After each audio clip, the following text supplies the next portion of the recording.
Tumingin siya sa paligid at naramdaman niyang si Kaden na nakatayo sa likuran niya. Kinuha niya si Jiwoo sa kanyang mga kamay, at tumingin siya sa kanya sa kanyang estado ng digmaan. Sinabi ni Kaden na alam niyang mangyayari ito sa kanya balang araw. At sinabi niya sa kanya na ang mundo ng paggising ay mapanganib, at ito ay kung saan maaari siyang mawala ng buhay anumang oras, at ang pagiging apprentice niya ay nangangahulugan na mas malaki para sa kanya. Sinabi ni Jiwoo na wala siyang sinabi sa kanila, at hindi niya sinabi sa kanila ang tungkol sa kanya o ang puwersang kontrol na itinuro niya sa kanya. Hiniling niya sa kanya na huwag mag-alala dahil sinabi niya sa kanila ang anumang bagay, at hindi niya sasabihin kahit kanino, kahit na ang ibig sabihin nito ay mamatay siya. Ipinatong ni Kaden ang kanyang kamay sa kanyang ulo at sinabing hindi siya kailanman nag-aalala tungkol sa ganoong bagay, at nag-aalala kay Jiwoo kung maaaring man siyang masaktan. Siya ay tumawag kagad at hiniling kay Jiwoo na manatili. Pagkatapos ay tinawag niya ang mga ito at tinanong kung handa na silang bayaran ang presyo para sa pagtawag sa kanya ng ganito. Ang isa sa kanila ay tumawa at sinabing hindi sila hanggal na bilhin ang kanyang bluff. At yaong mga nagtatakip ng kanilang mga tainga sa lupa ay alam ng lahat na siya ay nabali hanggang sa puntong hindi na makabalik. Pinakawalan niya ang kanyang kapangyarihan sa paggising at sinabing dumating siya sa sandaling marinig niya na naroon siya at bababa siya ngayon. Naglalabas siya ng malaking halaga ng enerhiya at hiniling sa kanya na lumapit. Samantala, si Zuman ay pinapanood ang mga ito at sa palagay niya si Kaden ay wala sa kanyang pinakamahusay gayon. At tinanong niya sila kung ang mga bag ng dumi ay nagmula sa hanggal na ideya na hominin sila. Tinanong ng lalaki kung hindi pa rin niya nakuha ang larawan at sinabing tinawag nila ang kanyang bluff. Biglang nagbitak ang lupa sa ilalim ng kanilang mga paa, at nagtanong ang lalaki kay Omnium kung ano ang nangyayari. Since malinaw naman gayong malubhang nasugatan siya, sinabi ni Omnium na sinabihan sila ng totoo, at tinanong niya siya kung paano niya malalampasan ang makapangyarihang ito kung siya ay injured. Paliwanag na mali siya dahil ang lahat at ito ay napakalakas pa rin kahit siya ay injured at inaatake sila ni Kaden ng kanyang dekoryenteng saloobin. At nakikita nilang matakot siya at subukang iligtas ang mga sarili. Ang presyon ng kuryente ay napakalakas. At kailangang lumikha ni Mr. Suma ng isang barrier upang protektahan ang kanyang sarili at si Jiwoo mula dito. Di nagtagal ang lugar ay na-demolish, habang si Omnium ay patuloy na hinaharangan ng kanyang atake, habang ang kanyang kasama ay mayroon pa ring kakaibang lakas para kalabanin si Kaden. Tinawag siya ni Kaden at nagtanong kung siya ba ang umatake sa kanyang apprentice ng ganito, at ginamit ang kanyang Awatkas power para maduraj ang kanyang buto. Sinusubukan niyang iwasan ang kanyang pag-atake at kontrahin ang mga pag-atake ni Kaden. Ngunit hindi niya ito mahawakan. Iniisip niya na nakuha siya ng kanyang pag-atake sa malapitan at iniisip ito na makukuha niya sa malapitan sa kanyang bantay pababa. Ngunit ang kanyang pagkagulat ay biglang napunta si Kaden sa kanyang harapan mula sa kung saan at hinawakan ang kanyang ulo. Tinanong niya ulit siya kung siya ba ang nagpahirap sa kanyang apprentice at laking gulat niya na ganoong lakas ni Kaden sa ganoong pinsalang ginawa sa kanyang katawan. Si Kaden ay sinabing masasabi niya kung sino ang may gawa nito at hindi ito tulad ng Amil-Anar at binibigyan niya siya ng electric shock ng very behind intensidad. Napasigaw siya ng pangmalakasan at si Kaden ay itinulak siya palayo. Matapos siyang gawing baldado, siya ay tumama sa isa pang gusali at bumagsak sa lupa sa isang napaka-injured na kalagayan. Pagkatapos nito, muli siyang lumapit sa kanya, ipinatong ang kanyang paa sa kanyang mukha at tinanong kung ito lang ba ang mayroon siya. Nang magkaroon siya ng ideya na hilahin siya pababa, humingi siya ng tulong sa kanya upang iligtas ang kanyang buhay.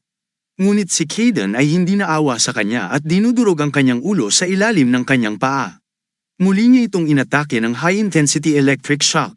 Samantala, sinusubukan pa rin ng Zuma na protektahan ang kanyang sarili at si Jiwoo at mga umaasang. Kung ito ang kapangyarihan ng isa sa pinakamalakas na tao sa mundo ng mga gumising. Pagkatapos ay tinawagan niya si Omnium at tinanong kung bakit siya pupunta sa kanya. At siya ay tumugon na napagtanto niyang ang pagpatay sa kanya ay lampas pa rin sa kanyang kakayahan. Sa oras na sakupin niya siya, desidido siyang gagawa siya ng hakbang kapag may pagkakataon siya. At sinabi ni Kaden, ito lang ang nag-iisang pagkakataon na pinangunahan niya siya. Siya ay ginagarantiyahan sa kanya sa pag-save. Sa susunod na mamiss niya ang apprentice niya, sisiguraduhin niyang magbabayad siya. Tinanong siya ni Omnium kung talagang iniisip niya si Jiwoo bilang apprentice niya, at kapag hindi siya sumagot, lumipad siya palayo doon. Pagkatapos ay pinuntahan niya si Mr. Simon, sinabing kukunin niya si Jiwoo mula roon at babuhitin siya sa kanyang mga bisig. Pagkatapos ay sinabi niya kay Suman na siya ay nasa isa at ibabalik ang pabor sa ilang sandali. Pagkatapos nito, kapag siya ay naiwan si Suman, ay nakaramdam siya ng pawis sa kanyang mukha at nagtataka kung ano ang iniisip ni Super Kane, nakikipag-usap sa isang tulad ni Kaden. Pagkatapos nito, dinala niya siya sa pangkalahatang ospital sa intensive care unit, at sinusubukan ng isang doktor na gamutin siya. Pagkaraan ng ilang oras, tinanong siya ni Hayek tungkol sa kanyang kalagayan ni Jiwoo, at siya ay nag-reply na si Jiwoo ay kasalukuyang terrible sa kanyang hugis, at maaari nilang gamutin ang nakikitang scarf, ngunit dahil sa ilang panloob na pinsala, nagtataka siya na kontrol niya ang kanyang kapangyarihan kahit na pagkatapos gumaling siya.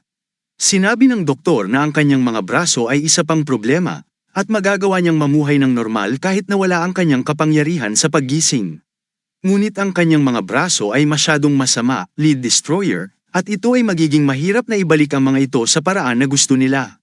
Habang si Hayek at Jiang at nabigla, na magtanong kung may anumang paraan para gamutin siya.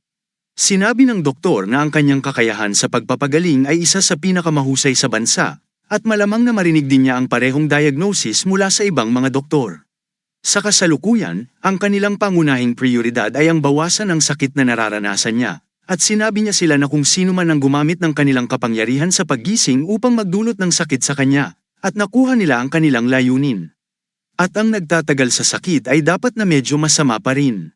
Shock talaga si Hayek na malaman na si Jiwoo ay na-torture ng sobra ng assassins at sa paghatol mula sa kanyang mga gallows. Hindi talaga matukoy kung gaano kasakit ang nararamdaman niya. Sila ay labis na nag-aalala kay Jiwoo sa napaka-brutal na pagpapahirap na hindi na siya ganap na makakabawi. Samantala, sumabat si Kaden at sinabing siya ay makakaligtas kahit papaano, na walang pagbabago sa pagkamatay habang nabubuhay gaya ng mga gumising. At siya ay mapalad na nakalayo siya sa gayong mga lalaki ng buhay. Sinabi niya na ang lugar ay hindi autorisadong ligtas, ngunit sa iba ay nahuli nila siya bago pa niya napagtanto. Siya ay nasa Awakins 1. Gamitin ang mga ito sa kanilang kalamangan at itapon siya kapag sila ay. Bukod pa ron inihayag niya na si Jiwoo ang nagdala sa kanyang kalagayan. At siya ay masyadong walang ingat sa kanyang kakayahan kamakailan. Sinabi niya na ito ay maaaring mas mahusay para sa isang malamlam na tulad niya. Ang pamumuhay sa buhay ng isang gumising ay magiging masyadong komplikado. Tumahimik si Jiwoo dito, at naaalala nang lumapit sa kanya si Kaden at nag-request kay Jiwoo na gawin ang lahat at pagtagpi-tagpiin niya hanggang sa abot ng kanyang makakaya, ngunit nanunuot siya ng manggagamot. Tinanong niya si Kaden at kung ano ang eksaktong nangyari sa kanya. At sinagot niya na pagkatapos makidnap ang batang si Jiwoo, at ma-torture siya upang makakuha ng impormasyon tungkol sa kanya. Pagkatapos ng ilang oras sina Hayek at Jiang ay nakaupo sa gilid. Sinasabi ni Hayek na ang kanilang inaalala ay nagkatotoo at na ang mga gumising ay dumating sa Korea upang haminin si Kaden. Pero wala sa mga grupo ang aware na nagtagumpay sila na nakipagsabuatan at tumulong upang makapasok sa kanilang bansa. Sa kabilang panig ang Bigdo, tinanong ni Mr. Super Kane si Suman kung nakipagtulungan siya sa kanila para iligtas si Jiwoo. Sinabi niya sa kanya na may nakita siyang mga nagising na nagbabala na magparehistro sa Korea sa kanyang pagbisita sa isa sa kanyang mga lugar ng pinagtatrabahuhan. Sinundan niya sila at nakita niyang kanidnap nila Kaden's apprentice. Sumusubok si Super Kane na kumilos na na-shock, ngunit alam ni Suman na tinatago niya ito. Nagsabi si Suman na nang komprontahin niya ang mga iyon, pagkatapos ma-rescue ang bata, umatake si Kaden at natapos ang sitwasyon. Tumugon siyang sayang lang ang mga ganitong nakakahiyang pangyayari na nagaganap sa Korea kamakailan. At hindi nagtagal at sinabi ni Suman na siya ay aalis na ngayon. Super tinanong siya ni Super Kane ang tungkol kay Kaden at sa kalagayan niya. Sumagot si Suman na nakita daw niya itong lumaban at siya ay napakalakas. At ang mga salita tungkol sa kanyang kapangyarihan ay nagbabala lamang na tama ang alingaw-ngaw. Matapos niyang marinig mula kay Suman ang mga sobrang bagay na si Kaden ay lubhang injured. Ngunit ginamit niya ang kanyang kapangyarihan sa antas na kahit si Suman ay naramdaman na malakas. Napangiti siya at nag-iisip, matutuwa silang marinig ang tungkol dito. Habang si Kaden ay nasa ospital pa rin at binabantay ng mga natamong sugat ni Jiwoo. Naalala niya nang sabihin niyang huwag mag-alala, dahil hindi niya sasabihin, kahit kanino. Kahit ang taong yun ay patayin siya. Iniisip niya, si Jiwoo ay isang tanga lamang, dahil mas mabuti pang sabihin niya sa kanila kaysa mauwi sa ganito. Samantala, si Jiwoo ay medyo nagkakamalay na at nagtanong sa kanya tungkol sa mga pusa. Sumagot si Kaden na pinapakain na niya ang mga ito, at sinabi niya sa kanya na ang kanyang buong katawan ay mahina ang pakiramdam, at hindi niya maigalaw ang kanyang mga braso. Naisip niya na ang paggawa ng force control ay makakatulong sa kanya na makabawi, ngunit hindi niya iyon magawa. Sinabi ni Kaden sa kanya na hindi niya magagamit ang kanyang Awakens power property sa ngayon, at magiging magkaiba ang mga bagay pagkatapos niyang mabawi ang kanyang buhay bilang isang Awakens Swan. Ang malala sa sitwasyon ay ang kanyang mga braso, at nagtataka kung paano babalik sa normal, ngunit si Jiwoo ay ngumiti at sinabing, hindi ito mangyayari kung siya ay naging mas malakas. Sinabi ni Kaden na ang pagiging mas malakas ay walang magagawa sa anumang pagkakaiba dahil hindi siya tugma para sa dalawang yun. Tinanong siya ni Jiwoo tungkol sa kanyang kalagayan, sinabi ni Kaden, hindi niya kapantay ang kanyang antas. Inilabas niya ang isa sa kanila at ang isa naman ay tumakbo nang hindi man lang kumikilos. Ngumiti si Jiwoo at sabing ang lahat, ay nagsasabi na siya ay isa sa pinakamalakas na paggising sa mundo. Ngunit siya ay mukhang masyadong path etniko para sa isang taong may mentor na tulad niya. Hiniling ni Kaden sa kanya na huwag mag-isip tungkol sa anumang bagay, ngunit upang tumutok sa pagpapabuti sa kanya, habang si Jiwoo ay nakakaramdam ng sobrang pananakit sa kanyang katawan. At naalala ni Kaden ang sinabi ng doktor na ang pangunahing prioridad ay ang bawasan ng sakit na kanyang nararamdaman. Ipinatong niya ang kanyang kamay sa kanyang kamay, lumabas ng silid. At humiling kay Hayek at Jang na hanapin ang taong nag-leak ng impormasyon tungkol kay Jiwoo. Kinaumagahan, nang gumising si Jiwoo, namulatan niya ang kanyang mga kaibigan sa tabi niya. Tinanong siya ni Jesok tungkol sa nangyari sa kanya, at marami siyang nakuhang sugat. Tinanong siya ni Jesok kung kasama din ba silang naaksidente kapag tinawagan sila ng kanilang guro. Ngumiti si Jesok at sinabing, kailangan niyang sabihin sa paaralan na naaksidente siya sa isa pang sasakyan at ginagawa nilang katatawanan. Nararamdaman nila na siya ay nasasaktan at nagtatanong kung masakit ang kanyang mga sugat. Ang tugon ni Jiwoo ay hindi na niya magagamit ang kanyang Awakens power kahit kailan. Na nagpagulat sa lahat, at sinabi muli sa kanila Jiwoo na kahit na siya ay gumaling, hindi lamang nawala ang kanyang kapangyarihan sa paggising, kundi pati na rin ang kanyang mga braso. Nagulat sila dito at sinabing siya ay buhay na pinakamahalaga. Hiniling sa kanya ni Jesok na magpasalamat sa pagsaalang-alang ng kanyang sarili na maswerte para sa gayong kinahinatnan. At narinig niya na mas malakas pa sa mga kapatid na clan ang mga lalaking nagkidnap sa kanya. Idinagdag din ni Saba na maraming nagising ang namamatay sa ganitong mga kaso. Ngumiti sa kanya at hiniling sa kanya na tumutok na lang sa kanyang paggaling. At sabihin na dapat na silang umalis ngayon dahil ang doktor ay nagtakda ng limitasyon sa kanilang oras ng pagbisita. Kaya kailangan nilang umalis para makakuha ng sapat na pahinga. Nagpaalam sila kay Jiwoo na hindi maawat ang ngiti habang umaalis sila. Kasabay nito, tumigil din sila, ngumiti at nag-aalala sa kanyang kalagayan. Pumunta si Jesok sa opisina ni Jiyang at tinanong siya kung totoo ba na hindi na makakabalik si Jiwoo sa dati.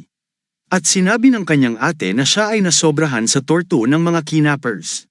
At doon niya nakuha ang mga sugat na yon. Nagulat sila nang malaman na siya ay na-tortured, at sinabi rin sa kanila ni Jiyang na napasama ang katawan ni Jiwoo. Napakasama, at hindi nito magagawang tipunin bilang nagising ang magkaroon ng kapangyarihan o kahit na matapos ang kanyang gamutan ng maayos. Tapos na ang mundo, nawalan siya ng kakayahan na gumising, at mahihirapan siyang igalaw pa ang mga braso. Sinabi ni Saba na mukha naman siyang okay, nang binisita nila siya kanina, at sabi ni Jiyang, kung mukhang okay lang siya, kaya lang nagkukunwari siyang nung nasa harapan nila. Dahil nakakaramdam pa rin siya ng unendurement na sakit paminsan-minsan. At sinipa ni Jesok ang upuan sa estado ng kawalan ng pag-asa. Tinanong ni Saba ng chairman kung may anumang paraan para gamutin siya at kung dapat siyang humingi ng tulong sa unyon. Tumugon si Jiyang na nalibot na niya ang lahat ng mananaliksik at eksperto patungkol dito. Si Jesok ay lumabas sa silid at tinanong siya ni Saban kung saan siya pupunta. Ngunit hindi niya sila pinakinggan. Sa kabilang banda ipinaalam kay Super Kane na ang apprentice ni Kaden ay nawalan ng ability as an Awaken One. At ipinaalam sa kanya ng kanyang lalaki na siya ay nasobrahan sa pag-torture na nagdudulot ng hindi maibabalik na pinsala sa kanyang katawan. Hiniling sa kanila ni Chanoa na ipadala ang isa sa kanilang mga header para sa kanya. Pero dahil bumisita ang unyo na manggagamot, mukhang malaki ang magagawa ng senior. Inutusan siya ng super na ipadala ang kanilang mga healer ng mabilis hanggat maaari. Nang umalis na siya, sinabi ni Super na siya ay isang mahirap na bata ngunit napakatalino, nakatingin si Zuman sa kanya at nasisilayan niya kung papaanong ngumingisi si Super Kane. Iniisip niya na ito ay hindi inaasahang magandang balita, at naramdaman niyang mababawasan lamang ng promosyon ang kapangyarihan ng kanilang mga kalabang grupo. Hindi niya akalain na siya ay makakasakay sa kanya ng ganoon kadali, na nakapasok sa ganoong paraan. Sa kabilang panig, si Wuan at pumunta sa Union upang makita ang kanyang professor. At tinanong niya siya kung bakit siya biglang dumating at tinanong kung hindi niya alam na sa kasalukuyan ay hindi siya pinapayagang bisitahin siya. Dahil sa nangyari noong huling pagkakataon na nakaramdam ng pag-aalala ang professor at tinanong siya kung may mali. Lumuhad si Wuan sa harap niya, at may pabor daw siyang hihilingin sa kanya. Tinanong siya ng propesor kung ano ang kanyang ginagawa at kung anong uri ng pabor ito para gawin niya ito. At si Wuan ay hiniling sa kanya na pagalingin si Jiwoo. Pagkatapos sabihin ni Wuan ang buong kwento, at sinabi ng propesor na akala niya ay may ginawa kay Jiwoo si Kaden, ngunit hindi ba niya ito itinuturing na isang apprentice? Sa pagsasabi ng professor na hindi niya ito magagawang pagaling niya siya. Kahit pa siya ay ginamit ang kanyang away Ken's power sa kanyang pananaliksik at eksperimentong kalakalan, ang injury ay isang ibang-ibang kwento, igiit ni Wuan na siya ay tumingin sa kanya. At ang propesor ay walang pagpipilian ngunit upang tanggapin ang pakiusap ni Wuan. Sa kabilang banda, si Kaden ay nasa bahay ni Jiwoo na sinasanay ang kanyang sarili at iniisip ang tungkol sa kanya nang sabihin niyang hindi nangyari ang mga sugat na ito kung siya ay naging mas malakas. Iniisip niya na si Jiwoo ay lumalakas na, hindi dahil siya ay naging tayo, ngunit dahil si Kaden ay mahina.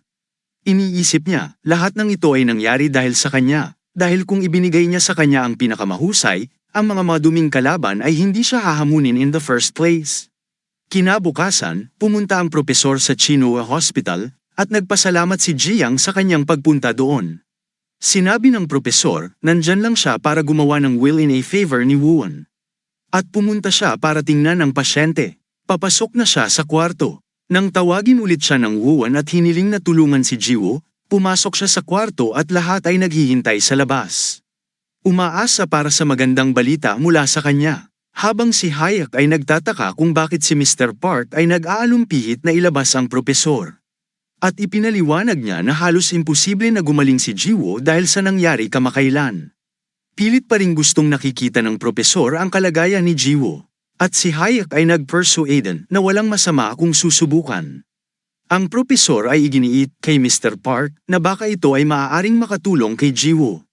Umaasa si Hayek. Nang ang propesor ay pumasok sa room ni Jiwoo, nagtanong tungkol sa kanyang kalusugan. Ang sitwasyon sa pagitan nila ay nakakailang. Nang ang propesor na nag-iisip na si Jiwoo ay nagulat at nagtanong kung bakit siya ang iniisip nito, at sinabi niya sa kanya na kung magkakaroon siya ng pagkakataong makilala siya, lagi niyang gugustuhing pasalamatan siya sa pakikisama kay Wuan. Nag-apologies din siya sa kanya sa nangyari dati, at ngumiti si Jiwoo at sinabing, nakikisama siya kay Wuan dahil gusto niya ito at ang kaibigan niya. Ngumiti ang propesor at sinabing sisimulan na niyang suriin ang kanyang katawan. Hiniling niya sa kanya na subukang huwag lumaban sa kanyang kapangyarihan at tanggapin ito. Pagkatapos ay sinuri niya ang kanyang katawan, sa pamamagitan ng pagpasa ng kanyang kapangyarihan sa kanyang katawan. Sabay-sabay na lumabas sina Jesok at Saban at tinanong si Wuan kung ang kanyang propesor ay sinusuri si Jiwoo. Sinabi ni Wuan na pumasok ang professor sa silid ni Jiwoo, at umaasa silang mapapagaling niya si Jiwoo. At sinabi ni Wuan na hindi siya healer, ngunit hiniling pa rin niya sa kanya na tingnan si Jiwoo. At umaasa siyang mapapagaling niya ito. Pagkatapos niyang suriin si Jiwoo, tinanong niya kung ano ang hitsura nito. At ang propesor ay nagsasabi sa kanya na ang kanyang core, kung saan siya nag-iimbak at nagpapakilos ng kanyang away Ken's power, ay kumpletong nasira. Pareho ng kanyang mga braso ay crips regardless ng kanyang away Ken's na kapangyarihan. Nawala ng pag-asa si Jiwoo at sinabi ng propesor na gagawin niya ang kanyang pinakamahusay na paggamot alang-alang kay Wuan. Sinabi niya na si Jiwoo ay dapat na hindi nagtitiwala sa kanya tungkol sa kanyang kakayahan. Dahil sa kanilang nakaraan, at anuman yung magtiwala lang kay Wuan. Hiniling niya sa kanya na matulog, ngunit ito ay magtatagal. Sa kabilang panig, si Mr. Suman, kasama ang lalaki, at ipaalam sa kanya ang nakalap na information. Ang organisasyong pinagtatrabahuhan ng chairman ay tinatawag na The Frame. Shock si Suman nang marinig ito, dahil ang Frame ay isang internasyonal na organisasyong kriminal na binubuo ng mga away-kens, at siya ay isang Paul na nag-supply at nakipag-deal sa naturang grupo. Inutusan niya ang kanyang lalaki na humanap ng matibay na ebidensya na nagbibigay kay Mr. Super Kane ng kalakaran hand-on-hand sa Frame Organization at nagtataka kung tunay niyang ginagawa ito sa kapakanan ng Bigdo. Pagkatapos ay pumunta siya sa kanya at ipinaalam sa kanya ng kanyang assistant na hinihintay siya ng chairman, Super Tel sa kanya, nakababalik lang ng kanilang mga header mula sa Shinwa. At sinabi niya, ang buhay ng apprentice ni Kaden bilang isang awakins ay tapos na gaya ng inaasahan, siya ay nagtataka, kahit na magagawang igalaw ang kanyang mga braso ng maayos. At sabi Super Kane na kahit tulungan siya ni Suman ay walang saysay. Gayunpaman ipinabatid ni Hayek kay Jiang na sabi ng propesor na magtatagal ito hanggang sa dumating ang resulta. At umaasa siya sa paggaling ni Jiwo. Biglang pumasok ang isang lalaki sa kanyang opisina at ipinaalam sa kanila na tapos na sila, natagpuan ang taong nasa likod nito. Sa kabilang banda, ang assassin na nagngangalang Omnium ay nasa Korea pa rin. At alalahanin kung ano ang ginawa ni Kaden sa kanyang kasama. Iniisip niya, hindi niya akalain na ganoon kalakas si Kaden kapag seryoso siya na injured. Biglang tumalon sa harap niya si Jiang at tinanong siya kung isa siya sa mga taong nangidnap kay Jiwo. At si Omnium ay tumogan na alam na niya ang sagot at siya nga. Reply ni Jiang na siya ay higit pa sa sapat para sa kanyang pagbabayad sa ginawa niya under sa kanyang sinasakupan. Ipinaliwanag ni Omnium na hindi siya nag-iisa sa gawain ito. At siya ay nabigla sa paggawa ni Jiang ng isolation. Sa kabilang banda ang professor ay ginagamot si Jiwong nang si Kaden ay biglang lumitaw dun.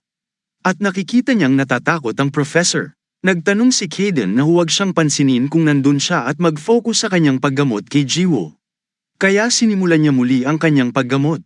Samantala, napagmasdan ni Jiang mula sa kapangyarihang naramdaman niya mula sa kanyang espesyal na isolation na mas malakas siya kaysa sa vice chairman ng Bigdo. Nagtataka ba siya kung sino siya at paano siya magiging ganoon kalakas sa ganoong murang edad? Sinubukan niyang gawin ang kanyang unang hakbang at tumalon para atakihin siya. Ngunit gumawa si Jiang ng creator berry sa paligid niya na hindi niya maaaring maabot. At pagkatapos at tinitigan niya ang barrier para mag-create ng wind pressure sa paligid ng kanyang mga kamay. Upang ma-injured niya ng maigi, siya ay nagtanong upang makita ang wind attribute ngayon at tinanong siya kung siya si Jiang Yu mula sa Shinwa, ang unang rangko sa Korea. Sinabi niya na hindi niya inaasahan na makikilala niya ang pinakamalakas na gising sa Korea, at inaakala niyang biro lang sa kanyang sarili sa pamamagitan ng pagtitipid ng enerhiya para pabagsakin si Kaden. Ginagamit niya ang kanyang kapangyarihan sa pagbawi at pinagaling ang kanyang sarili.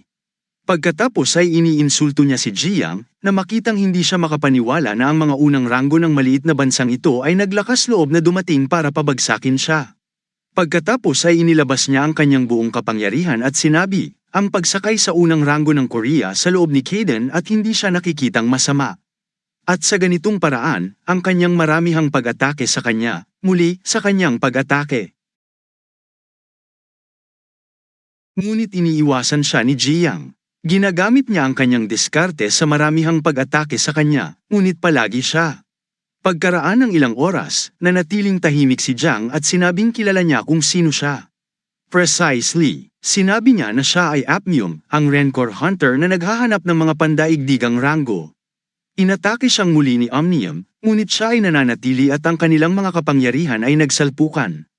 At ang mga gusali ay nag-iba at natalo niya si Omnium. Samantala biglang sumulpot si Jiang mula sa likod at sinabing hindi siya kasing ganda ng reputasyon niya.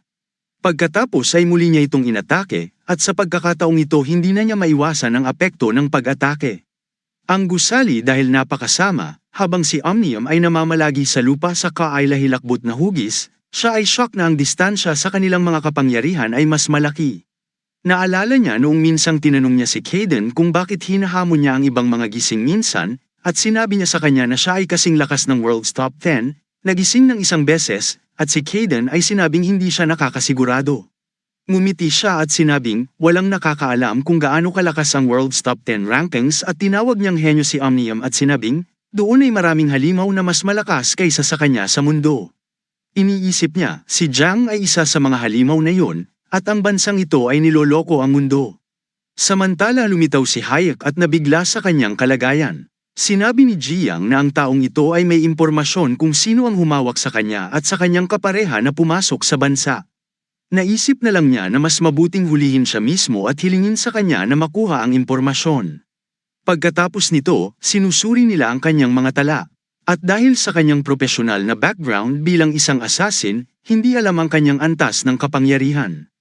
Pagkatapos ng sunod-sunod na pagpatay, ang mga nagising sa nangungunang 200, pinangalanan niya ang kanyang sarili bilang Rancor Hunter. A few days ago, illegal siyang pumasok sa bansa kasama ang isa pang internasyonal na kriminal na nagngangalang Drum at pinatay siya ni Kaden. Tinanong ni Jiang kung nakakuha siya ng anumang mga lead sa mga nagbebenta ng impormasyon tungkol kay Cadence at nakikipagtulungan sa kanila. Siya tunugon na sila ay nag-interrogate kay Omnium, ngunit siya ay nananatiling tahimik. At mula sa paraan ng pakikipaglaban niya sa strongman laban interogasyon, nangangahulugan na hindi nila masyadong nakikinabangan ito. Samantala, pumasok si Kaden sa opisina at tinanong si Jiang kung tinawagan niya si Omnium, at si Hayek ay sumagot na siya mismo ang gumawa nito. Sinabi ni Kaden na siya ay karaniwang napaka-diskreto at hinuhulaang minamaliit siya. Tinanong niya si Hayek kung sino ang tumulong sa kanya, ngunit wala silang nakuha, sabi ni Kaden. Na ito ay hindi isang sorpresa na ma-force upang ipakita ang impormasyon ay susunod na imposible.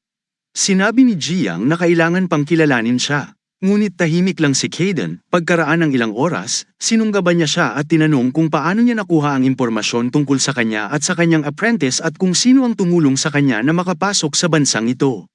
Nakangiti lang si Omnium at sinabing walang sino man ang nakaisip na tumulong sa kanila, na naging bahagi ng isang grupo ng higit sa sino man na makakasama sa Shinwa. Nagsasabi si Kaden na hindi siya bahagi ng grupo at ang kanyang apprentice na humihingi ng tulong. At tinanong niya ang ilang mga tanong na yun upang malaman kung sino ang nasa likod na saktan siya ng ganun kasama. Tinanong ni Omnium kung ang kanyang apprentice ang dahilan kung bakit siya ay kumikilos tulad ng isang kumpletong iba't ibang mga hamon. Hindi niya maintindihan, dahil maraming nagising, na nagpatunay na nangako sila ng katapatan sa kanya, ngunit hindi niya kinuha ang alinman sa kanila bilang kanyang baguhan. Tinanong niya siya kung bakit niya kinuha ang batang yun bilang apprentice. At tumugon si Kaden na iba siya sa iba. Sinabi ni Kaden na si Jiwoo ay hindi gustong manamantala ng kahit ano mula sa kanya at si Omnium na sorpresa, at nagtanong kung ito ay ang isang dahilan kung bakit siya ginawang apprentice. Sinabi niya sa kanya na pinag-uusapan niya ang impormasyon mula sa merkado at hindi alam kung sino ang nagbebenta nito. At sumama lang si Dron dahil katatapos lang nila ng kontrata noon. Habol niya ang pabuya sa kanyang ulo na ibibigay ng grupong kasama niya kamakailan. Tinanong ni Kaden kung sino ang humawak sa kanya na pumasok sa bansa, at sinabi ng Omnium na alam niya na ito ay isang dahilan ng isang malaking grupo doon. Nung umalis na si Kaden, naalala lang niya yung mga lines niya na walang gusto sa kanya si Jiwoo, hindi tulad ng iba. Nang sumunod na araw, nakipagkita si Mr. Super Kane kay Jiang at sinabing nasa lugar siya at may narinig siyang hindi magandang nangyari sa batang sponsors ni Jiang. Thankful si Jiang, kanyang pagpapadala ng kanyang manggagamot. At sinabi niya na sila ay dapat magtulungan sa isa't isa at nag-apologistas sa kanya. Pinag-uusapan niya si Jiwoo na siya ay isang talentadong bata. At hindi niya maintindihan kung bakit patuloy na nangyayari ang mga misfortune na ito sa bansa. Tinanong din niya kung tinawagan niya ang responsable sa paggawa ng gulo kahapon at kung may nakuha ba siya mula sa kanya. Sinabi ni Hyatt na wala silang nakita dahil siya ay tumanggi. Upang masagot ang kanilang mga katanungan, si Mr. Super ay inalok sila na ipadala siya sa kanila at mag-iimbestiga sila ng patas. Sinabi ni Jiang na iimbestigahan pa nila siya ng kaunti pa bago sila humingi ng tulong sa kanya, at bumangon siya, hiniling sa kanya na huwag mag-atubiling makipag-ugnayan anumang oras. Sumama rin sila sa kanya upang iwan siya, ngunit ipinagbawal niya. Nakahinga siya ng maluwag na wala siyang sinabi at mga bagay na kinakabahan siya na mahuli siya. Samantala, naabutan niya si Kaden na papalapit sa kanila. Kinamusta niya ito, ngunit hindi sumasagot si Kaden at dumaan sa kanya ng tahimik. Sa tingin niya, ay nagmamataas siya para sa paggawa ng pangalan para sa kanyang sarili at naniniwala na ang sitwasyon ay masyadong masama dahil ang ibang mga hunter ay nagdududa sa pinagmulan ng impormasyon tungkol kay Kaden at nag-aalangan na gumawa ng isang hakbang dahil ang mga sumubok sa oras na ito ay nabigo. Samantala, ipinaalam sa kanya ng kanyang lalaki na nakatanggap siya ng tawag mula sa kabilang banda, lahat sila ay nakatayo sa labas ng room ni Jiwoo, at 3 araw na ang nakalipas mula ng magamot ng propesor. Samantala, nakita si Aisel at tinanong si Soban kung totoo ngang si Jiwoo ay malubhang nasugatan ayon sa narinig niya. Tinanong siya ni Soban kung paano niya nalaman ang tungkol dito, at sumagot siya, nagpadala ang Shenhua sa kanilang grupo ng kahilingan para sa isang manggagamot. Narinig din niya na ang pinsala ay napakasama kaya hindi niya magamit ang kanyang away Ken power muli. Natahimik silang lahat at hindi alam ang isasagot sa kanya. At the same time, si Mr. Zuman ay nag-iisip na dapat niyang ihinto si Super Kane bago siya makapasok ng masyadong malalim sa frame organization. Samantala, lumapit sa kanya ang kanyang lalaki at ipinaalam na hinihintay siya ng chairman. Pumasok siya sa kanyang opisina at ang kanyang gulat na makita ang kanyang dating sa isang kaayla-hilakbot na hugis. Hinawakan ni Super Kane ang kanyang mga kamay at sinabi sa kanya na si Suman ay nag-iingat sa kanya ng tableta. Humingi siya ng aksyon, si Suman sa kanyang pagkabigla para makita ang kanyang kalagayan at sobrang nagtanong kung bakit niya kailangan ng table task. Nasigurado siyang alam niya ang dahilan, and Super asked him to get to the point. Si Zuman at sinabing alam niyang tinutulungan niya ang mas mataas na ranggo na magising sa bansa. Nakipagdeal pa siya na magkahawak kamay sa isang frame organization, at alam din niyang sinusubukan niyang gumising sa kapangyarihan ng mga away Kens at mga grupo sa Korea gamit ang frame at ang mga high-risk criminal. Super Kane smile at sinabing naglagay siya ng table task sa kanila para sa magandang kadahilanan. Sinabi ni Suman na nagising sila, at ang mga grupo ng Korea ay dapat magbigay ng abiso kung sakaling makipagtulungan sila sa mga panlabas na grupo at hindi dapat humarap sa isang kriminal na organisasyon sa anumang sitwasyon. Sagot niya ay nag-aalala na ang iba pang mga grupo ay nagtataka, hayaan ang kawit hanggang sa malaman nila ang tungkol dito. Habang ang Bigdo ay mawawala ng maraming bagay at mapanatiling ligtas sa loob ng mahabang panahon. Super reply, wala nang mas kritikal kaysa sa Bigdo kahit na ang mga bobo panukala. Sinabi niya na ang ibang mga grupo ay masisira din ng balbula para sa kanilang sariling kapakanan. Kung ang magtagumpay ang Bigdo sa kanilang plano ay magiging pinakasubstansya na grupo ito sa Korea, hindi nila kailangang mag-alala tungkol sa iba. Sinabi ni Suman na madali o sinabing tapos na, at Super is at the point na kailangan niyang gawin ang lahat for Bigdo's sake. Na-reveal niya na ang Shinhwa at ang Union ay lumago masyadong mabilis, at mayroon silang panlabas na mga ito sa impluensya.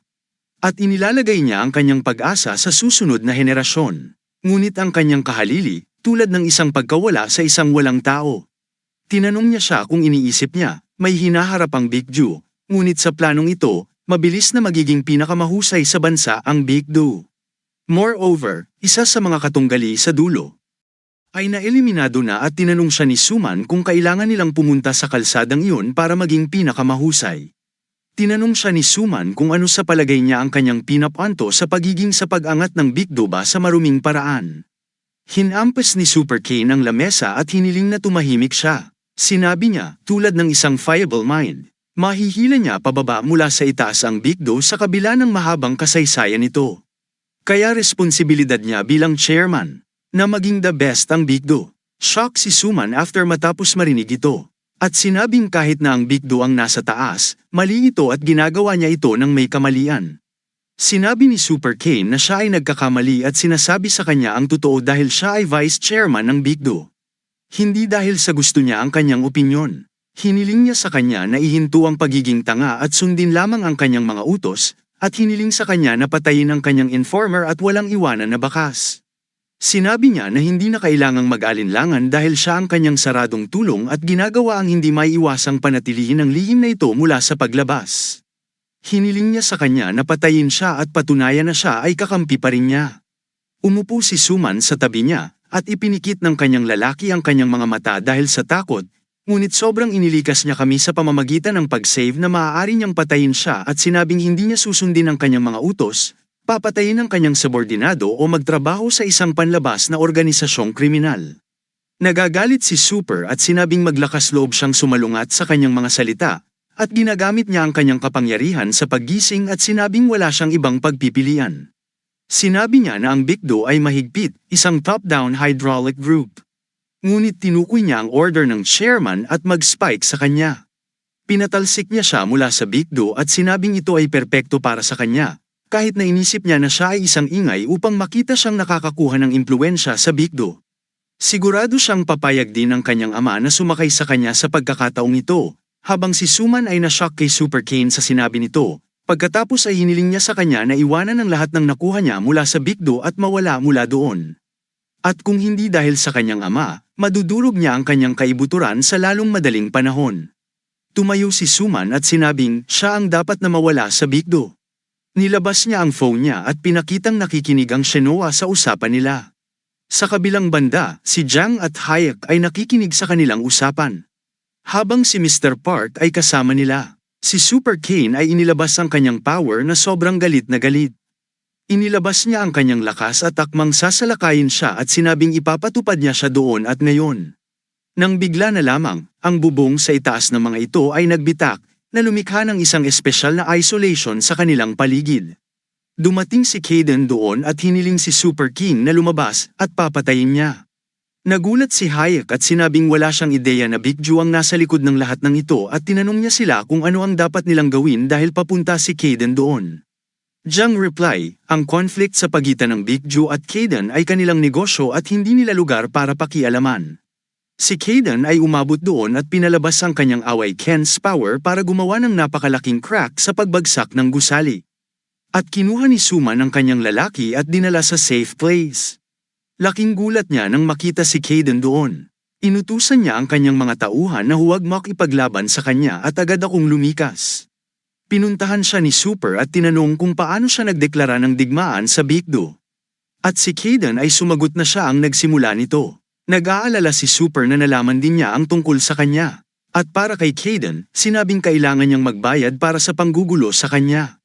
Iniisip ni Super Kane ang bagay na maaaring hassler, pero ito ay maaaring maging pagkakataon para makasakay siya kay Kaden. At ngayon, sa halip na makita siyang join hand mula sa iba pang grupo. Bukod pa roon, iniisip niya ang makabuluhang kapangyarihan ni Kaden. Habang nakabawi mula sa isang severe na injury, inaatake niya siya. Gusto niyang iligtas ang kanyang sarili kung siya ay nanatiling tahimik at ihagis bilang isang makabuluhang pag-atake sa kanya. Lumikha siya ng malaking mga energies, makakatakot sa paligid. At pagkatapos ay siya ay tapos na bigla ang electric power ay lumabas mula dito at umani sa kanya sa walang oras. At tumayo si Kaden nang walang takot sa pinsala at upang makita ang kanyang kapangyarihan. Tinanong siya ni Kaden kung kanino siya maglakas loob na makasakay sa kanyang nerves kapag ito lang ang mayroon siya. At sinubukan ni Super Kane na muli siyang atakihin gamit ang kanyang buong lakas. Gumawa si Kaden ng barrier sa paligid niya at may napakalaking pagkawasak. Pagkatapos ay sinagot niya ito, mabilis at sinuntok para mahulog ito sa lupa. Nagiging stable si Super at inatake siya muli. Sa pagkakataong ito si Kaden at tumulak sa likod para iligtas ang kanyang sarili. Habang si Super Kane ay gumawa ng Gravity Hall, isang lihim na sandata, na tanging mga pinuno ng Bigdo laman ay maroon ito, at sinakop niya ang buong lugar dito. Iniisip ni Suman ang mga bagay na ito ay mas malaki at mas malakas kaysa sa kanyang inaasahan. Tumatawa si Super Kane at sinabing kahit gaano pa siya kagaling na nagising, hindi siya makakalabas ng buhay kapag nahuli siya. Nag-aalala si Kaden na pinipigilan ng gravity ang kanyang mga galaw, at malapit na siyang matrap sa gravity. Shock si Suman nang makitang nilamon ni Super Kane si Kaden. At tumawa siya ng dahan-dahan at sinabing, ito ang kapangyarihan ng Super King. Habang si Suman ay walang ideya na si Super Kane ay may ganitong uri ng kapangyarihan. At tinawag niyang tanga si Kaden para isaalang-alang na siya ay nasa parehong antas ng mga naisip niya. Bigla siyang nagulat nang makita ang kuryenteng lumalabas sa kanyang gravity hall. At si Kaden lumabas na may malaking pagsabog. Sobrang gulat ni Super Kane na makita siya at tinanong kung paano siya lumalabas ng gravity hall ng buhay. Pinahahalagahan ni Kaden ang kanyang kapangyarihan at sinabi na siya ay medyo mahusay upang seryosohin niya ang laban na ito. Sinabi niyang ipapakita niya sa kanya kung bakit iniiwasan ng nangungunang sampung sa mundo ang pakikipaglaban sa kanya. Sobrang nakakagulat Super Kane na makita ang kanyang napakalaking kapangyarihan at nagtataka kung paano nagising na hindi kaanib ay maaaring maging ganito kalakas. At inaatake siya ni Kaden ng kanyang mga kasanayan, ang banal na paghatol, at inaatake siya. Kung saan sumisira sa gusali. Ang gusali ay gumuho sa parehong oras, habang si Suman ay ayos lang na mahirapan na hawakan ang presyon. Pagkatapos nito, nagulat siya na ang gusali ay ganap na nasira at si Kaden ay nasa kalawakan, na lumilikha ng isang barrier sa paligid niya. Pagkaraan ng ilang oras, ipinaalam niya kay Hayek at iba pa na si Chairman Kane ay patay na at pinatay siya ni Mr. Kayden gamit ang kanyang sariling mga kamay. Sinabi niya na ang lahat ay ininhinyero ng kanilang chairman lamang. Ngunit gagawin ni Big Do ang buong pananagutan sa kanyang maling gawain, at malapit na silang makipag-ugnayan sa kabilang grupo at ipaalam sa kanila ang sitwasyon. Habang si Zuman ay nag-aalala sa mga bagay na gusto niyang ihinto ang mga gawain ni Super Kane, ngunit ito ang resulta na inaasahan niya. Para kay Hayek, na nakakagulat din at sinabing hindi niya akalain na si Mr. Kayden ay aalisin si Mr. Super Kane ng ganito. At iniisip ni Jiang na ganito kalakas si Kayden. At naging sapat kay Mr. Kane na hindi maintindihan na sinabi na ng makapangyarihan si Kayden. Habang si Mr. Park ay nagsasaad sa anumang kadahilanan, may mas kaunting gumising sa isang kritikal na oras na tulad nito. At ang Big Do ay magkakaroon ng responsibilidad sa nangyari na makakabawas sa kanilang mga bansa. Sa kabilang banda, lahat ng mga bata ay nasa labas ng intensive care unit, naghihintay sa pagdating ng propesor. Lumabas siya at tinanong siya kung paano ito nangyari. Nagulat ang propesor nang makita sila at tinanong kung paano nila nalaman na matatapos na siya ngayon sa gagawin niya. At sinabi sa kanila ni Wuan na naroon na sila mula nang pumasok siya. Nagulat ang propesor, naroon sila sa buong oras, at tinanong siya ni Wuan tungkol sa kondisyon ni Jiwoo. Sinabi niya sa kanila na hindi niya ito lubos na mapagaling, at sa sandaling ito ay may galaw niya ang kanyang mga braso. Gayunpaman, hindi niya nagawang ayusin ang kanyang inner core, at mas mababa na ang sakit na nararamdaman niya ngayon, ngunit mararamdaman pa rin niya ang sakit ngayon. At pagkatapos ay sabi ni Jisoo, kahit hindi at least, hinawakan ang kanyang mga braso. At kahit na ang pinakamahusay na mga healer mula sa iba pang mga grupo ay hindi nasiyahan. Masaya rin si Subon na makakabalik siya sa pang-araw-araw na buhay, at lahat sila ay nagpasalamat sa propesor. Gayon din si Wuan, nagpasalamat sa kanya para dito, at ang propesor ay ngumiti at sinabi, nang makita ang kanyang kaibigan ay gaman siya. Pagkatapos ay umalis siya sa pagsasabing aalis siya para maapagpahinga, at hiniling sa kanila ni Subon na pumunta at makita si Jiwoo. Umalis ang professor at si Kayden ay hinihintay siya. Sinabi ni Kayden na ang ability ng professor ay hindi parang sapat para sa kanyang kakayahan upang ayusin ang kanyang core, at sinabi ng professor na siya ay tapos na sapat. Lahat sila ay pumunta kay Jiwoo at sinabi ni Subon na lahat sila ay naghihintay sa kanya sa labas. Nakita niya ang mga luha ni Aisel sa kanyang mga mata at tinanong sila tungkol sa kanyang kalagayan. Ngumiti si Jiwoo at sinabing ayos lang siya. Narinig ni Jisoo mula sa professor na magagamit na niya ang kanyang mga braso. Sabi ni Jiwoo na ito ay salamat sa propesor na nag-abala sa kanyang ng buong araw. Hiniling sa kanila ni Subon na mag-order ng manok para sa kanila. Samantala dumating si Kayden at pansamantalang lumabas ang mga bata sa silid at nagpaalam na magkita na lang ulit sila mamaya.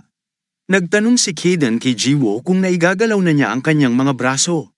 Tumugon si Jiwoo na konti na lang ang sakit na kanyang nararamadan. Sinabi ni Kayden na ang Big Do ang nagbenta ng information para kanila.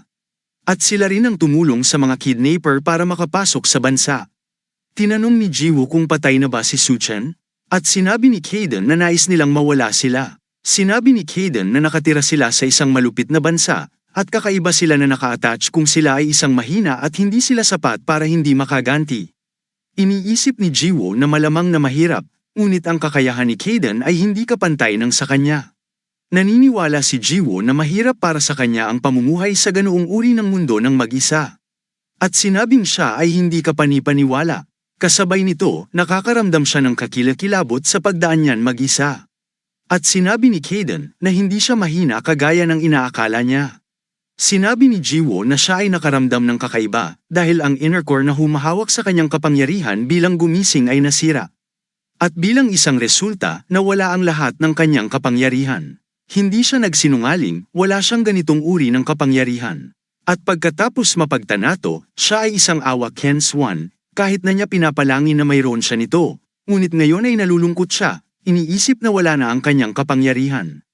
At pagkatapos ng mga injuries, wala siya sa kondisyon para isipin ito ngayon. Pagkatapos niyang maramdaman ang kanyang ulo, napagtanto niya na siya ay malungkot, at salamat sa kapangyarihan, nakilala niya si Kayden at naging kaibigan din si Subon, Jisoo at Wuan. At lahat ng iba pang mga bata na nakitang muli mula sa akademya. Majay gising siya ng walang kapangyarihan, at pakiramdam niya ay mawawalan din siya ng mga kaibigan na ikinalulungkot niya. Sinimulan ni Jiwoo na humagulgol. At tinapak ni Kaden ang kanyang likod at hiniling na magpahinga, dahil iniisip niya ang kanyang sarili. Pagkaraan ng ilang oras, nakatulog si Jiwoo at pinapanood siya ni Kaden, habang pinagmamasdan niya ang isang bagay. Pagkatapos ay tumawag siya sa isang lalaki, sanabihin niya ni Kaden, at tinanong siya kung ano ang nagpatawag sa kanya. Ang kanyang pangalan ay Cartilla, at sinasabi ng Cadence na kailangan niya ang kanyang tulong. Gulat na tanong niya at hindi raw siya naniniwala na hinihingi si Kaden ng tulong sa kanya. Tumanggi si Carton at sinabi na siya ay kailangang tumanggi at sila ay hindi kailanman sapat na malapit upang gawin ang pabor sa bawat isa. Ang pabor ni Kaden ay nag-aalok sa kanya na ipasa ang kanyang force control. Bilang kapalit, at gulat na gulat siya na may inaalok sa kanya si Kaden ng ganito. Kinaumagahan, ipinaalam ni Mr. Parker na kabilang si Omnium sa mga nakatakas. Habang siya ay dinadala sa ibang silid, at 4 sa kanilang mga ahente ay natamba at ginagamot sa ospital. Inutusan siya ni Mr. Park na makipag-ugnayan sa Shinwa at sabihin sa kanila ngayon din. Sa kabilang banda, ang mga gwardya ni Jiwoo ay itinumba sa Shinwa Hospital. Nagising si Jiwoo nang makita si Omnium sa likod niya. Natakot si Jiwoo para makita siya, gayong alam niya ang mga bagay na nahuli niya.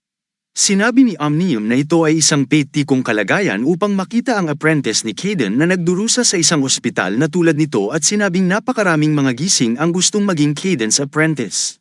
Sinabi ni Jiwoo na alam niya ang tungkol dito, ngunit sabi ni Omnium na wala siyang ideya kung gaano kalakas ang paggising na gustong maging Kaden's apprentice at kung gaano sila kawiling na maging kanya.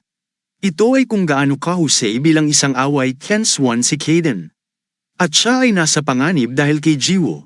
Hanggang ngayon ay walang lakas ng loob na haminin siya ng mga humahabol kay Kaden, pero dahil naging sandata si Jiwoo sa kahinaan nito, gagamitin si Jiwoo ng mga kalaban ni Kaden para patayin siya.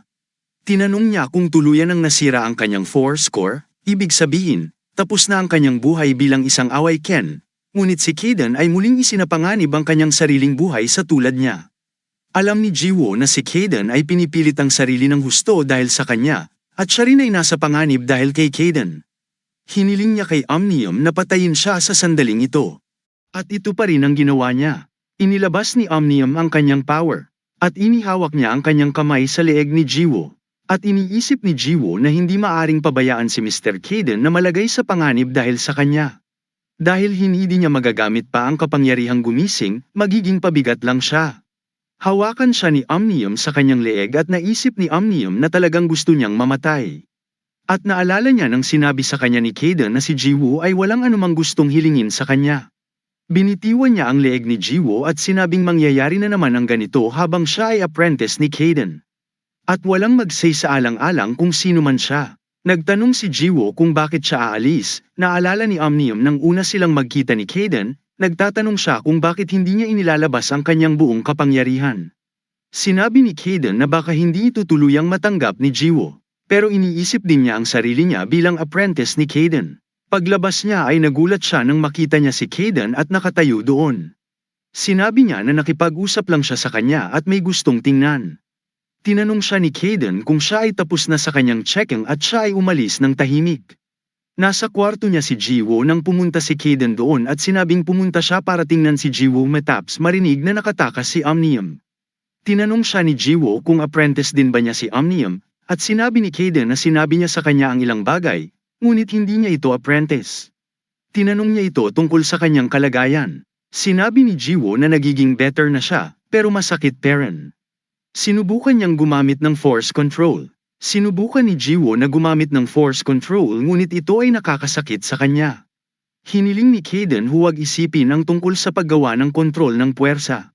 Gayong ang kanyang force control ay nasira. Sa kabilang panig ipinaalam ni Hayek kay Jiang na si Omnium dumaan kay Jiwoo sa hospital room, ngunit siya ay hindi na matagpuan mula noon.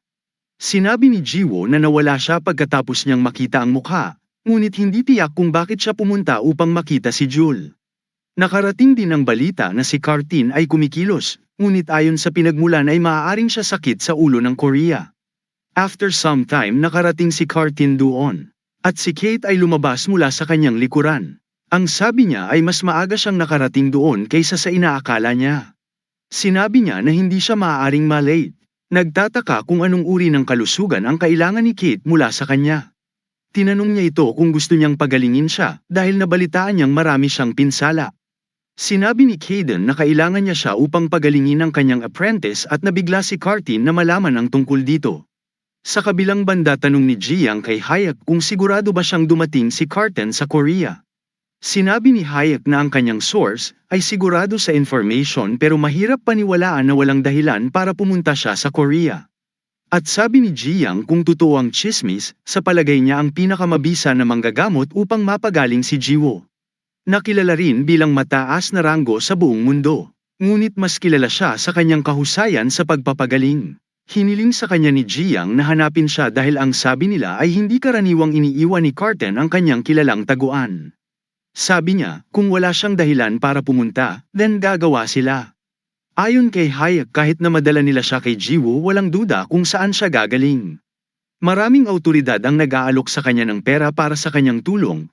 Ngunit kilala siya sa hindi niya pagtrato sa mga taong hindi niya gusto. Sinabi ni Jiang na dapat nilang subukan na makipag-usap sa kanya upang pagalingin ang katawan ni Jiwo. Samantala nagmamadali ang isang lalaki upang ipabatid sa kanila na si Cartin ay nasa Shinwa Hospital. Nagulat sila dahil ito ang kanilang pinag-uusapan. Dinala siya ni Caden sa room ni Jiwo. At tinanong niya kung apprentice ba niya ang batang ito, ngunit hindi siya ang inaasahan niya. Tinawag ni Jiwo si Caden at tinanong kung sino ang taong ito. At ang sagot ni Caden na dati na silang magkakilala. Sinabi ni Cartin na hindi nila dapat siya kaladkarin at makukuha niya. Sasabihin na sana sa kanya ni Kevin ang tungkol kay Jiwo, pero hiniling niya sa kanya na huwag humadlang. Ginamit niya ang kanyang away Kin's power at hiniling kay Jiwo na humiga at tanggapin ang kanyang kapangyarihan. Dahil sinusuri niya ang kanyang kondisyon, tinanong niya si Caden kung siya ay lubhang nasugatan, dahil ang kanyang kapangyarihan ay nagkalat. Pagkatapos na ang core ay nabasag at ang kanyang mga braso ay nabali rin. Ngunit gumaling na, ang main issue ay nagkalat ang kanyang inner core. Tulad nito, hindi niya maaaring tipunin o ilipat ang kanyang away Ken's power. Parang may kusang nagbasag na may layunin.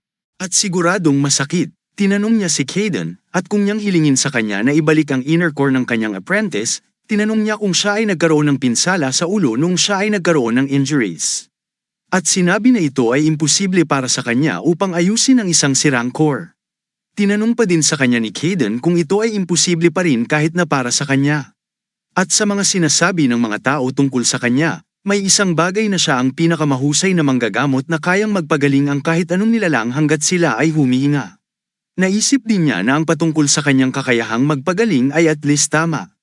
Ang sinabi nila tungkol sa kanyang kakayahan sa pagpapagaling, ngunit kailangan niyang maging tama. Hiniling niya sa kanya na pumunta at sinabing alam na niya ngayon na maaari niyang pagalingin siya kaya wala siyang negosyo sa kanya.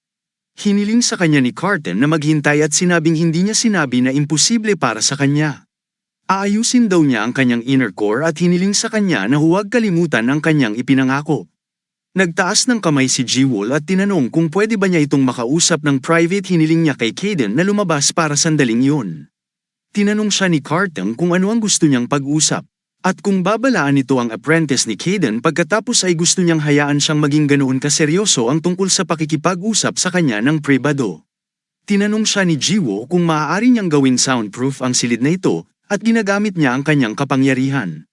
Sinabi niya sa kanya na hamarang siya sa silid na ito gamit ang kanyang kapangyarihan, kaya ang kanilang mga boses ay hindi na maririnig ngayon. At pagkatapos ay sabihin sa kanya na ayaw niyang magpagamot at hiniling na huwag makinig kay Caden. At kung siya sa kanya, tinanong siya ni Cartin kung bakit niya ito sinasabi, at ang core ay parang buhay na gumising, at ang sakit ay magiging sulit sa paglipas ng panahon dahil sa kanyang Chatterley core. Sinabi ni Cartin na maaari niyang pagalingin ang kanyang sirang core, ngunit tumanggi pa rin. Sinabi ni Jiwo na narinig niya si Cartin sa isang pabuya sa pabor ni Caden bilang kapalit, at nangako rin si Jiwo sa kanya ng isang bagay bilang kapalit sa pagtrato sa kanya. At tiyak na nagalok siya sa kanya ng isang bagay na espesyal. Tinanong siya ni Jiwo kung alam niya kung ano ang iminumungkahi niya, at sinabi niya sa kanya ang tungkol sa kanyang puwersang kontrol. Si Jiwo ay nag-aalala kay Caden na ginagawa niya ito muli para sa kanya at sinabing, iyon ay higit pang dahilan upang tumanggi siya sa kanyang paggamot. At naging ganito siya dahil hindi niya sinabi kung ano ang tinanggap niya kay Mr. Caden tungkol sa force control. Ang puwersang kontrol sa kanyang mga refuse, upang matanggap ang paggamot sa anumang gastos. At nagulat si Carton, tinanong niya siya tungkol sa kanyang pangalan at tinanong ang kanyang pangalan. Irerespeto daw niya ang desisyon niya at magpaalam. Pagkatapos noon ay lumabas na siya ng kwarto kung saan naghihintay si Kevin sa kanila. Tinanong niya siya kung siya ay nasa eavesdrop sa masyadong mga pagsabog at hiniling sa kanya na gabayan siya sa kanyang lugar. Ang sabi niya ay pumunta siya doon para sa kanya kaya dapat magpahinga man lang siya. Dinala niya siya sa bahay ni Jiwoo at tinanong kung nasa entablado siya sa isang lugar na tulad nito. Nagulat siya nang makita ang mga pusa doon at lahat sila ay tumatakbo patungo sa kanya. Ginamaw niya ang mga ito, naapektuhan siya, at tinanong siya kung sigurado siyang hindi niya narinig ang kanyang ulo. Sinabi niya na hindi ito nababagay sa kanya upang mabuhay kasama ng mga pusa. At sa ganitong ugali, nararamdaman ni Cartin ang kulay abong pusa na nagtutulak sa kanya, at hinuhugasan ni Kaden ang kanilang mga bowl para pakainin sila. Biglang lumiwanag ang ilaw at nag-transform siya sa isang matabang pusa. Nakikita niya si Carton at pinagmamasdan siyang nabigla at nahihiya siyang makita siya. Tinanong niya kung siya ba talaga si Cade, habang iniisip niya na ang huling taong ipapakita niya rin ito ay mapagkakatiwalaan niya. Nakaka-frustrado man lang isipin na pinagtatawanan niya siya para habang buhay. Pero laking gulat niya nang sabihin ni Carton na mayroon siyang excite talent. Nakaupo siya sa sofa ng tahimik. At iniisip ni Kaden na hindi niya inaasahan ang kanyang reaction na iniisip ni Carton ang tungkol sa paggising ng kapangyarihan na may walang limitasyong potensyal. Ngunit ito ang unang pagkakataon niyang mapanood ang isang tao na nagiging hayop. Sinabi niya na hindi niya gusto ang kanyang hitsura, ngunit hindi naman masama at tinanong siya kung babaguhin niya ang kanyang hitsura sa hitsura ng isang pusa. Sinabi ni Cadence na hindi ito ang kanyang hitsura at siya mismo ay isang pusa. At nabigla si Cartin nang malaman na siya ay isang pusa. Sinabi ni Kaden na nanggugulo siya ngunit ang ganitong bagay ay posible sa kanyang away Ken's power. Iniisip ni Cartin na nagsasalita siya na parang wala lang sa kanya at kahit na si Kaden na walang alam kundi makipag-away ay magagawa ito ngunit maaari niyang iniisip kung paano siya magbabago tulad ng yun at wala siyang ideya tungkol dito. Sinabi ni Carton na nakuha niya na pinagkadalubhasaan niya ang isang bagong kasanayan at hiniling sa kanya na bumalik sa kanyang anyo ng tao. Ngunit tumanggi si Kaden. Sa palagay niya, kailangan ng enerhiya upang ma-retain ang kanyang orihinal na anyo kaya maaari rin siyang manatili sa ganito. Sa pag-iisip ni Carton, siya ay pinoprovoke na magpapakita ng kanyang mga bagong kakayahan. Sa kabilang banda, si Jiwoo ay nasa kanyang silid at iniisip na tama ang ginawa niya at maaari niyang ipahamak si Mr. Kaden. Masaya na siya na hindi siya namatay at nagpapasalamat kay Kaden ng lubusan. Samantala, si Jang at Hayek ay dumating at nagtanong tungkol kay Cartin. Tumugon si Jiwoo na umalis siya kanina pa, at sinabi niyang si Mr. Kaden ang taong kilala niya. Tinanong ni Jang kung pagagalingin siya ni Cartin at hindi tumugon si Jiwoo. Iniisip niya, kahit si Cartin ay hindi kayang ibalik ang kanyang nasirang core. Sinabi ni Jiwoo na magagawa niya ito, ngunit siya ay tumanggi. At tinanong niya siya kung bakit siya tumanggi, dahil maaaring ito ang tanging paraan upang makatulong. Sinagot ni Jiwoo na si Kaden at nangako ng isang bagay na malaki at bumalik at tinawag siya, kaya siya ay tumanggi. Nabigla sila sa kanyang ginagawa at hiniling ni Jiwoo sa kanila na huwag magmukhang ng ganon. At malungkot din siya, nang mapagtanto niya na walan siya ng lakas ng paggising. Siya ay nagkaroon ng isang mahirap na oras. Nung una, nag-sorry siya kay Mr. Kaden at nakakatakot. Maaaring lumaki siya bukod sa mga taong nakilala niya, ngunit labis siyang nagpapasalamat sa kanila dahil sa kanya away Ken power. Dahil alam niyang iniisip siya ng lahat ng mga taong ito, hindi niya naisip ito. Kahit kanina lang, sa kabilang banda tinanong ni Cartin si Kaden at kung pag-aari ba ng apprentice niya ang bahay na ito at sabi niya, ay oo, aminado siya na kakaiba at iba ang apprentice niya sa inaasahan niya. Ngunit ito ay pakiramdam tulad ng kanyang apprentice, sinabi niya sa kanya na si Jiwoo at tumanggi na tatanggap ng paggamot sa kanyang inner core. Kahit na naisip na maaari niyang kontrolin ang tagumpay. Sinabi ni Caitlyn na palagi siyang ganito at tinanong si Carton kung gagawin ba niya ang hiling ni Jiwoo. Sinabi ni Karin na ang kanyang apprentice ay nararapat ng sapat na paggalang at gagawin ang kanyang sinabi. Pagkatapos ay idineklara niya na pagagalingin niya siya at sasabihin sa kanya na ang kanyang apprentice tumangging magpapagamot dahil hindi niya nais na ang kay Kaden na puwersang kontrol ang kapalit upang maibigay niya sa kanya ang iba. Tinanong siya Kaden kung ano ang gusto niya at siya tumugon gusto niyang maging iba't ibang nilalang ang kanyang kakayahan. Nabigla si Kaden sa narinig At sinabi ni Carson na magsasaliksik siya gamit ang kanyang puwersang kontrol. Kaya mahalaga kung gagawin niya. Gayunpaman, gusto niya ang kanyang mga kasanayan at tinanong kung ano ang iniisip niya tungkol sa kanyang panukala. Si Kate, sa kanyang pagkabigla at nagtataka kung siya ay seryoso, at si Carson ay nag-aalala na hindi niya nais na ibigay ang kanyang mga kakayahan sa kanya. Pagkatapos ay sinubukan niyang hikayatin siya at sinabing, hindi madaling i-restore ang isang taong sirang core, at hindi siya sigurado kung gaano ito katagal, ngunit ipinangako niya sa ngalan ni Carton na aayusin niya ang kanyang apprentice at ang kanyang core, anuman ang mangyari. Sinabi ni Caden, hindi ito isang perpektong kasanayan na maaari siyang magbago bilang isang pusa, ngunit may ilang mga side effect dahil mabilis siyang nagbabago. Sumang-ayon si Carton, at sinabing huhugutin niya ang hindi niya kaya sa huli. Basta lang mga bagay na ibig niyang sabihin ay seryoso. Sumang-ayon siya at sinabing gagawin nila itong isang deal. At si Katan ay ngumiti sa pag-aakalang pumayag siya sa ganoong kadaling bagay. Kinabukasan, pumunta siya sa Jiwoo kasama si Caden at tinanong kung gagamutin niya ito, at nag-reply siya ng oo. Si Jiwoo ay tumingin kay Caden at muli, tumanggi siyang magpapagamot at sabihin kay Carton na ipinangako niyang gagawin niya habang siya ay nagre-request sa kanya kahapon. Tinanong ni Jiwoo si Carton kung ang puwersang kontrol ay presyong kapalit para gamutin siya. Nagtanong si Jiwoo kung bibigyan niya siya ng isang bagay kung kinakailangan at sabi ni Caden, hindi iyon. Kung iniisip niya na may ituturo siya sa kanyang walang kwenta sa kanya. Gayunpaman, maaaring magbago ang isip ni Carton kung sasabihin niya si Jiwoo na hindi big deal. Samantala, masaya si Carton na pinipilit siya ni Caden, ngunit laking gulat niya nang muling tumangging magpagamot si Jiwoo, sinabi niyang hindi niya gustong magsakripisyo siya dahil sa kanya. At na okay na talaga siya at sapat na ang nagawa niya. Sumabat si Carton at sinabing ginagamot siya sa kanya at ito na ang huling desisyon niya. Ngunit si Jiwoo ay pinigilan siya sa paggamot sa kanya. Naiirita na siya kaya hindi siya handang makinig sa kanila. At ginamit ni Caden ang kanyang elektrikal na enerhiya, ginawa siyang unconscious at sinabing hindi na siya ay masasaktan muli. Sinabi ni Carton na ginawa niya ang tama, maliban kung ang karaniwan at ang pinakamahusay na upang patumbahin siya sa kasong ito. Si Carton, sa pag-aakalang muntik nang masira ang kanyang deal dahil kay Jiwoo.